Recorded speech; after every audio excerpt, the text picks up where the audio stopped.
I'm Mark. I'm Rachel. My student number is 24. The topic of this speech is colorblind or color brave. The speaker is Mellody Hobson. I'm a junior student in NCUE. I'm going to begin in this speech. So it's 2006. My friend Harold calls me. He's running for U.S. Senate in Tennessee, and he says, Mellody, I desperately need some national praise. Did you have any ideas? So I had an idea. I called a friend Lucy, who was in New York at one of the most successful media companies in the world, and she said, why don't we host an editorial board lunch for Howard? You come with them. Howard and I arrive in New York. We are in our best suits. We look like shiny new pennies.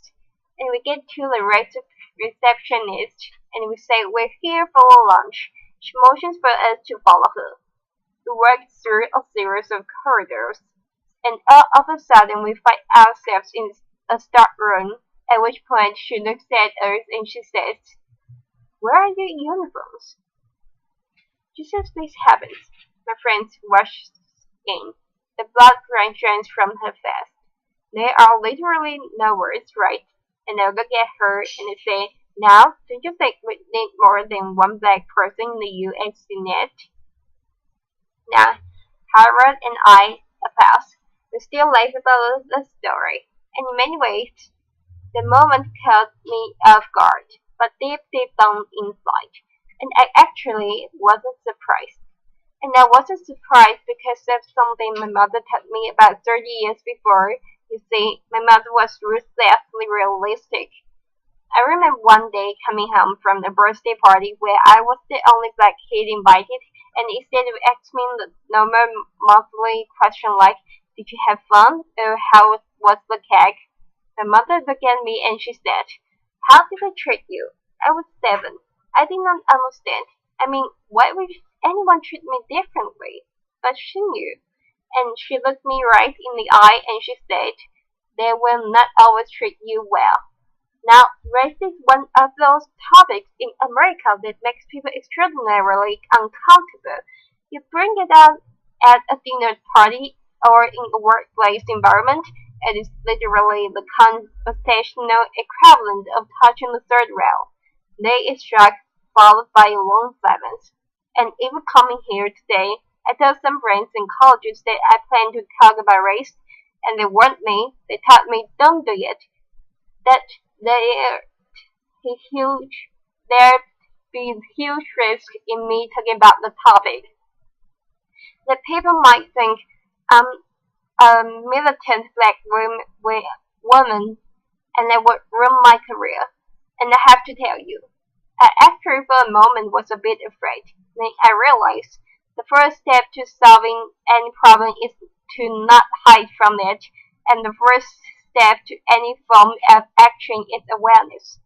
And so I decided to actually talk about race, and I decided that if I come here and share with you some of my experiences, then maybe we could all be a little less anxious and a little more bold in our conversation about race.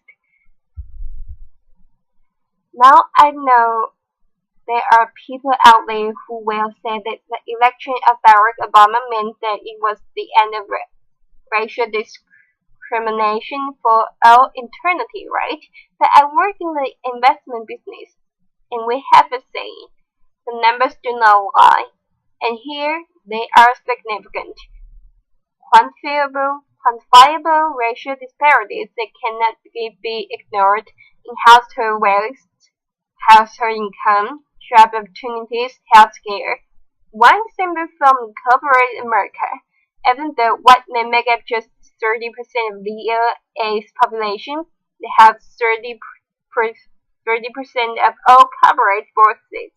Of the Fortune 250, there are only 7 CEOs that are minorities, and of the thousands of publicly traded companies today, thousands only 2 are chaired by black women, and you are looking at one of them, the same one who not too long ago was merely mistaken for catching help.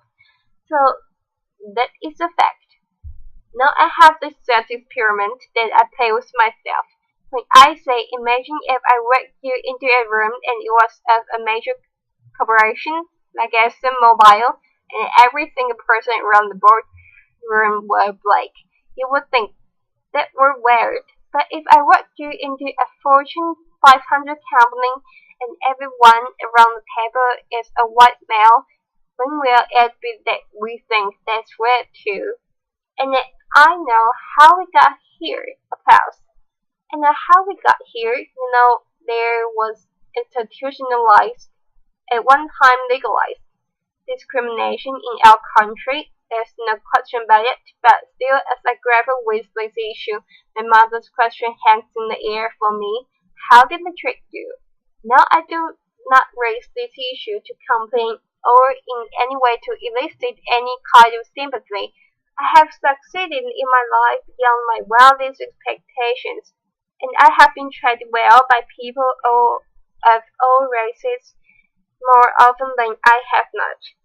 I tell the uniform story because it happened. I say those statistics around coverage board diversity because they are real, and I stand here today talking about this issue of racial discrimination because I believe it threatens to rob another generation of all the opportunities that all of us want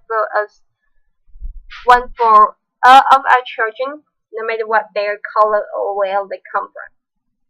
And I think it also threatens to hold back business. You see, researchers have coined this term, colorblindness, to describe aberrant behavior where we pretend that we don't notice race. If you happen to be surrounded by a bunch of people who look like you, that's purely accidental. Accidental. Now, colorblindness, in my view, doesn't mean that there's no racial discrimination and there's fairness. It doesn't mean that at all. It doesn't ensure it. In my view, colorblindness is very dangerous because it means we're ignoring the problem. There was a cover study that said that instead of avoiding race, the really smart corporations actually deal with it head-on. They actually recognize that embracing diversity means recognizing all races, including the majority one. But I'll be the first one to tell you, this subject matter can be hard, awkward, uncomfortable, but that's kind of the point. In the spirit of debunking racial stereotypes, the one that black people I don't like to swim. I'm going to tell you how much I love to swim. I love to swim so much that as an adult, I swim with the coach. And one day my coach had me do a drill where I had to swim to one end of a 25-meter pool without taking the breath.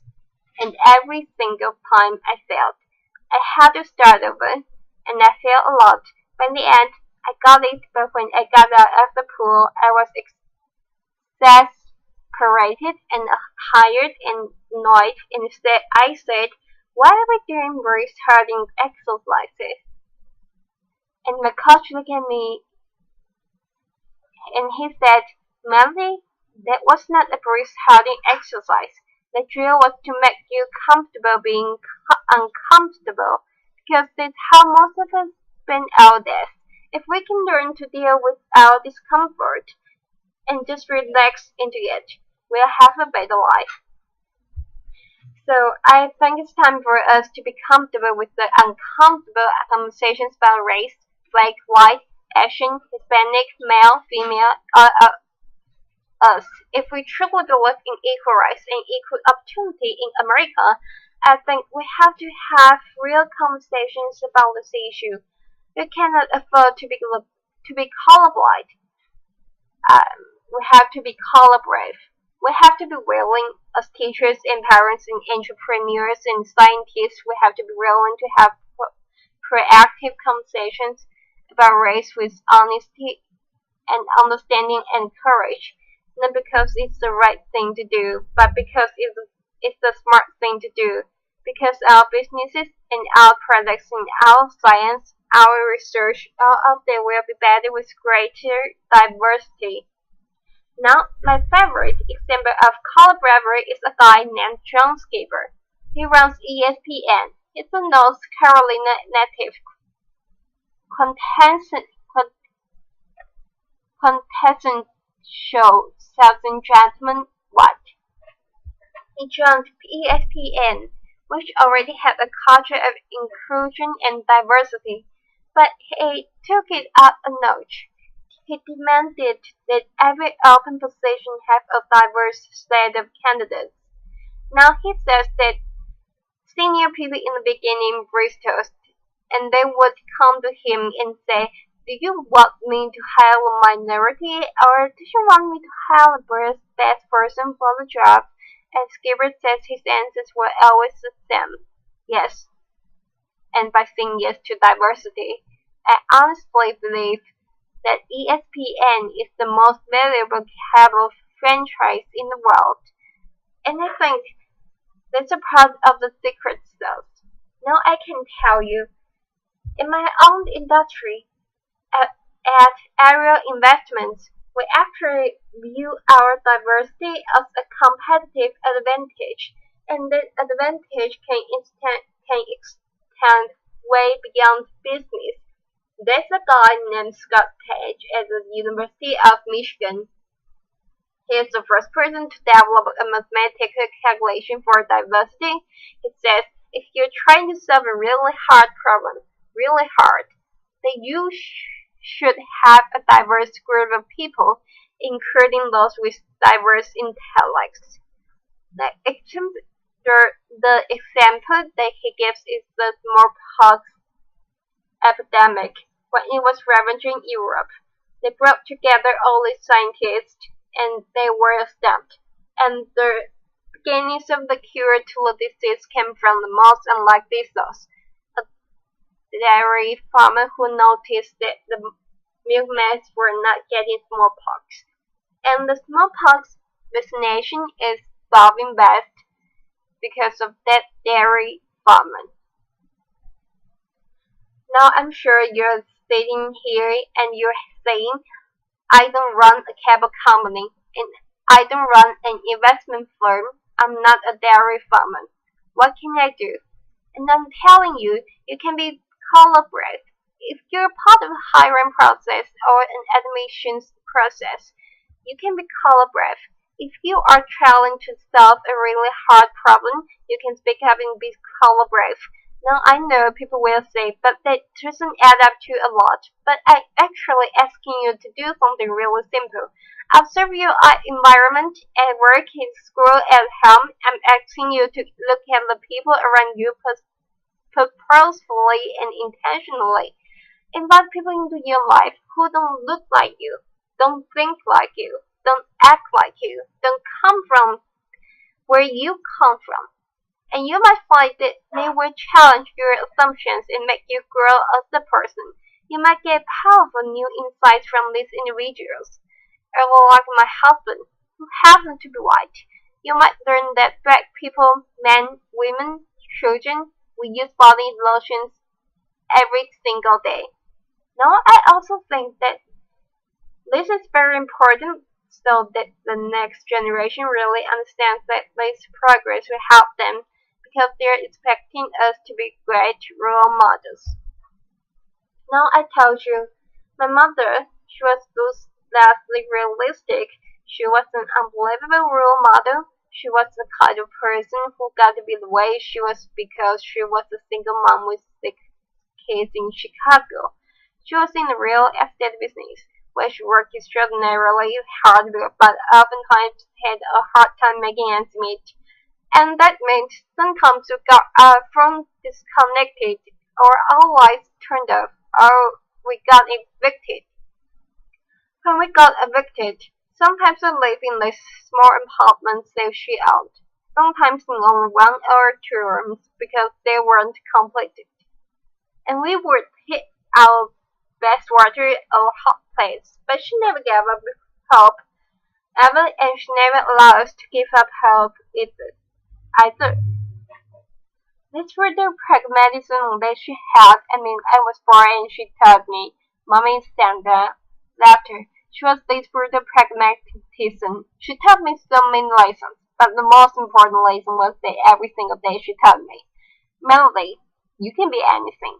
And because of those words, I would wake up in the crack of dawn, and because of those words, I would love school more than anything. And because of those words, when I was a young bird going to school, I dreamed the biggest dream. And it's because of those words that I stand here right now full of passion, asking you to be brave for the kids who are dreaming those dreams today. Applause.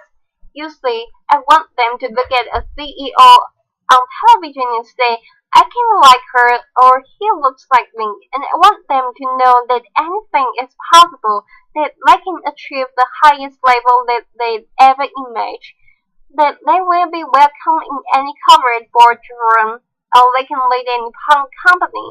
You see, the idea of being the land of the free and the home of the brave is woven into the fabric of America. America, when we have a challenge, we take it head on, but don't shrink away from it. We take a stand, we show courage. So right now, what I'm asking you to do, I'm asking you to show courage. I'm asking you to be hard. As business leaders, I'm asking you not to leave anything on the table. As citizens, I'm asking you not to leave any child behind. I'm asking you not to be colorblind, but to be color brave, so that every child knows that their future matters and their dreams are possible. Thank you. Applause. Thank you. Thanks. Thanks. Applause. The speech is finished. Thank you, Mark.